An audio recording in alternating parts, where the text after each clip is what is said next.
முக்தியை அடைய வழிகாட்டும் பக்தி மாதம் கார்த்திகை மாதம். கார்த்திகை மாத ஆரம்ப நாள் முதலே ஐயப்ப பக்தர்கள் ஐயப்பனுக்கு மாலை அணிந்து சபரிமலை செல்ல தயாராவார்கள். சுவாமியே சரணம் ஐயப்பா என முழங்கும் மாதம் கார்த்திகை மாதம். கார்த்திகை நட்சத்திர நாளில் முருகப்பெருமானை வழிபடுவதும் முருகப்பெருமானுக்கு விரதம் இருப்பதும் மிக உயர்ந்த பலன்களை தரும். கார்த்திகை மாதத்தில் வரும் ஞாயிற்றுக்கிழமைகளில் உமா மகேஸ்வர விரதம் இருந்தால் தம்பதிகளுக்குள் ஒற்றுமை ஏற்படும். பிரிந்த தம்பதிகள் ஒன்று சேர்வார்கள். கார்த்திகை மாத சோமவாரங்களில் சிவனுக்கு நடக்கும் சங்காபிஷேகம் விசேஷமானது. கார்த்திகை மாதம் விஷ்ணுபதி புண்ணிய காலத்தில் கொடிமரத்தோடு இருக்கும் பெருமாள் கோவிலுக்கு சென்று பெருமாளை ஓம் நமோ நாராயணா என சேவித்துவிட்டு 27 முறை வலம் வந்து வழிபடுவது ஏகாதசி விரதத்தினை விட அதிக பலன்களை தரும். கார்த்திகை தீப திருவிழா இறைவனை ஒளி வடிவமாக வணங்க வேண்டியதை வலியுறுத்தும் விழாவாகும். சுவாமி ஐயப்பன், சிவபெருமான், முருகன், பெருமாள் என அனைத்து தெய்வங்களுக்கும் ஏற்ற வழிபாட்டு மாதமாக இருப்பது கார்த்திகை மாதம். வாழ்க்கையை வளமாக்க வேண்டிய பல நல்ல பலன்களை தரக்கூடிய மாதம் கார்த்திகை மாதமாகும். எனவே கார்த்திகை மாதம் பக்திக்குரிய மாதமாகவும் முக்தியை அடைவதற்கு வழிகாட்டும் புண்ணிய மாதமாகவும் கருதப்படுகிறது. கார்த்திகை மாதத்தில் விளக்கேற்றுவதால் என்ன நன்மைகள்? கார்த்திகை மாதத்தில் கோவில்களிலும் வீடுகளிலும் காலை மாலை இருவேளைகளிலும் விளக்கேற்றி வைத்தால் ஒளிமயமான வாழ்க்கை அமையும்.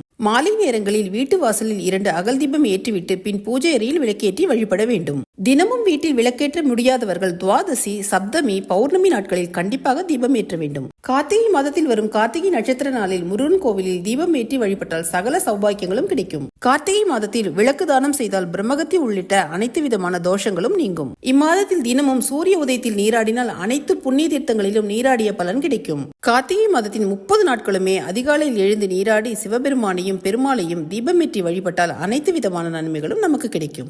உமா மகேஸ்வர விரத பூஜை மகிமை.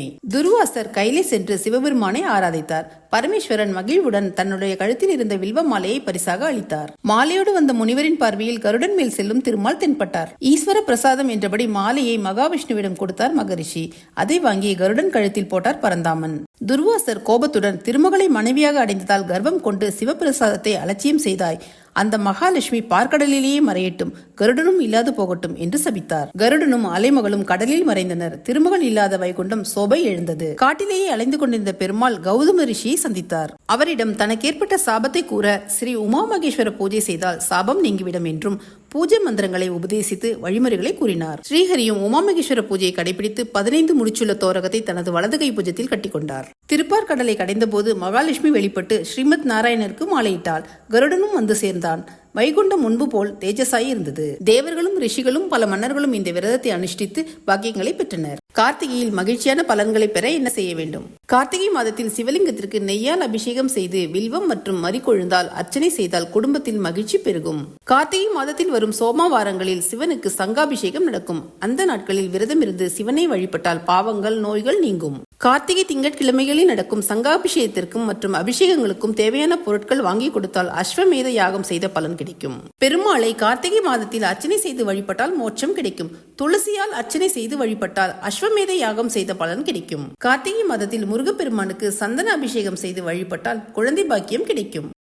சோமவார விரதம் எப்படி இருப்பது? 16 திங்கட்கிழமைகள் சிவனுக்கு விரதம் இருந்து அவரை வழிபடுவது சோமவார விரதம் எனப்படுகிறது. இவ்விரதத்தை பெரும்பாலானோர் கார்த்திகை மாத திங்கட்கிழமைகளில் மட்டுமே கடைபிடிக்கின்றனர். ஆனால் இவ்விரதத்தை எல்லா திங்கட்கிழமைகளிலும் கடைபிடிக்கலாம். திங்கட்கிழமையில் சிவபெருமானின் 1000 திருநாமங்களை சொல்லி வில்வ இலைகளால் அர்ச்சனை செய்து வழிபட்டால் அனைத்து விதமான நலன்களும் கிடைக்கும். விரதத்தன்று அதிகாலை குளித்துவிட்டு பூஜையை தொடங்க வேண்டும். சோமவார நாளன்று சிவனும் பார்வதியும் இணைந்திருக்கும் உருவப்படத்திற்கு வில்வ இலைகளால் அர்ச்சனை செய்து வழிபாடு செய்யலாம். லிங்கமாக பிரதிஷ்டை செய்யப்பட்டு இருக்கும் சிவபெருமானுக்கு வில்வேலைகளால் அபிஷேகம் செய்யலாம். சிவபெருமானுக்கு பூஜை செய்யும் பொழுது நைவேத்தியமாக பால், பழம், சர்க்கரை பொங்கல், பாயாசம் போன்றவற்றை நிவேதனமாக படைத்து சிவமந்திரங்கள், சிவபுராணம் போன்றவற்றை படித்தல் வேண்டும். முழுமையாக உண்ணாவிரதம் இருக்க முடியாதவர்கள் அவ்வப்போது நீராகாரம் எடுத்துக்கொள்ளலாம் அல்லது பால், பழம் போன்றவற்றை சாப்பிடலாம். மாலையில் முடிந்தவர்கள் கோவிலுக்கு சென்று சிவபெருமானுக்கு பாலபிஷேகம் மற்றும் அர்ச்சனை செய்து வழிபடலாம். மாலை வழிபாட்டிற்கு பிறகு வீட்டில் நெய்வேத்தியம் செய்து வைத்த பிரசாதங்களை சாப்பிட்டுவிட்டு விரதத்தை நிறைவு செய்யலாம்.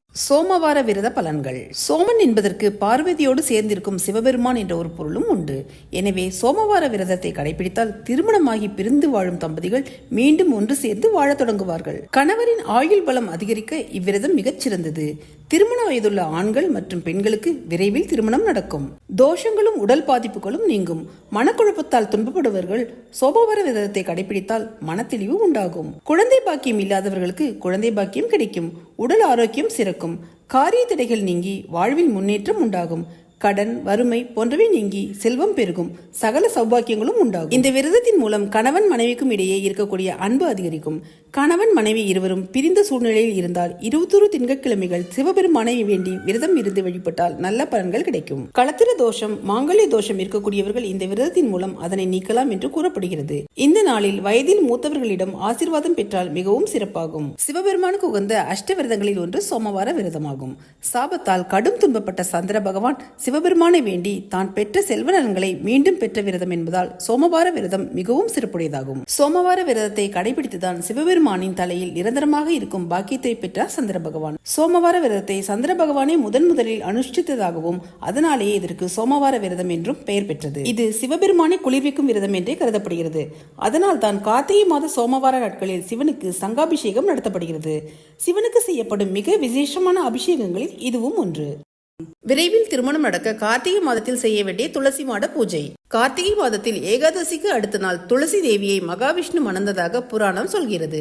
கார்த்திகை ஏகாதசி என்று துளசி செடியுடன் நெல்லி மரத்தடியில் இந்த பூஜை செய்ய வேண்டும். நெல்லி மரம் வீட்டில் இல்லாத பட்சத்தில் நெல்லி மரத்தின் ஒரு சிறிய கிளையை வைத்து இந்த பூஜையை செய்யலாம். வீட்டில் உள்ள துளசி மாடத்தில் நெல்லி மரத்தின் ஒரு கிளையை வைத்து மகாவிஷ்ணுவை மனதார நினைத்து பூஜித்து துளசி கல்யாணம் செய்தால் திருமணமாகாத பெண்களுக்கு விரைவில் திருமணம் நடக்கும். திருக்கார்த்திகை தீப திருநாள். மகாவிஷ்ணு, பிரம்மா இருவருக்கும் ஜோதி பிழம்பாய் சிவபெருமான் காட்சியளித்த நாளாக கருதப்படுகிறது. சிவாலயங்களில் சொக்கப்பனை ஏற்றும் வழக்கம் உள்ளது. முருகப்பெருமானை வளர்த்த கார்த்திகை பெண்களின் நினைவாகவும் இவ்விழா கொண்டாடப்படுகிறது. மகாபலி சக்கரவர்த்தி ஆணவத்தால் உடலில் பெற்ற புண்கள் குணமாற நெய் தீபம் ஏற்றி வந்தார். கார்த்திகை தீபத்தன்று நெய் தீபம் ஏற்றிய போதுதான் மகாபலியின் புண்கள் குணமாயின. அன்று முதல் திருக்கார்த்திகை என்று தீபம் ஏற்றும் வழக்கம் ஏற்பட்டுள்ளதாக கருதப்படுகிறது. கார்த்திகை மாதத்தில் வரும் கார்த்திகை நட்சத்திரம் மற்றும் பௌர்ணமி திதி ஆகியவை இணையும் நாளிலேயே கார்த்திகை தீபம் கொண்டாடப்படுகிறது. கார்த்திகை தினமன்று விரதம் இருந்தும் தீபமேற்றி வழிபடலாம். வழிபாட்டில் பொறி உருண்டை அல்லது கார்த்திகை பொறி முக்கியமானதாக இடம்பெறுகிறது. வீடு முழுவதும் விளக்கேற்றி வழிபடுவதால் வீட்டில் உள்ள தீய சக்திகள், எதிர்மறை ஆற்றல்கள் மட்டுமின்றி நம்மிடம் உள்ள அறியாமை என்னும் அஞ்ஞானமும் விலகும். கார்த்திகை தீபத்தன்று வீடு முழுவதும் ஒளி வெள்ளம் நிறைந்திருப்பதால் வீட்டில் தெய்வீக சக்தி அதிக அளவில் ஈர்க்கப்படும். இதனால் 30 முக்கோடி தேவர்களின் ஆசைகளும் நமக்கு கிடைக்கும்.